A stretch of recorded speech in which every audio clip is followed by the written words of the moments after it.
সারা দেশে নারী হেনস্থা, তাদের উপর হামলা এবং কার্যক্রমে বাধা দেওয়ার প্রতিবাদে আগামী ৩১ জানুয়ারি রাজধানীর সোহরাওয়ার্দী উদ্যানে নারী সমাবেশ করবে জামায়াতে ইসলামী। কেন্দ্রীয় মহিলা বিভাগের উদ্যোগে এই নারী সমাবেশ অনুষ্ঠিত হবে বলে জানিয়েছেন দলটির নায়েবে আমির ডক্টর সৈয়দ আবদুল্লাহ মোহাম্মদ তাহের। জামায়াতের কেন্দ্রীয় কার্যালয়ে সংবাদ সম্মেলনে তিনি একথা জানান। যেমন রোববার ২৫ জানুয়ারি দুপুরে যশোর ২ আসনে দাঁড়িপাল্লার পক্ষে ভোটের প্রচারণাকালে জামাতের নারী নেত্রীর উপর যুবদলের হামলা ও হেনস্থার ঘটনা ঘটেছে। এতে ২ জন নারী আহত হয়েছেন।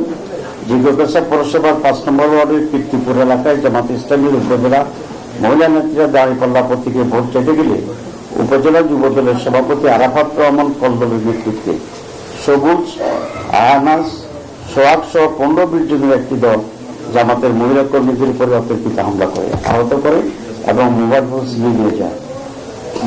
এ সময় তারা মহিলাদের ব্যাগেটি বেঁধে ছিনিয়ে নিয়ে যায়।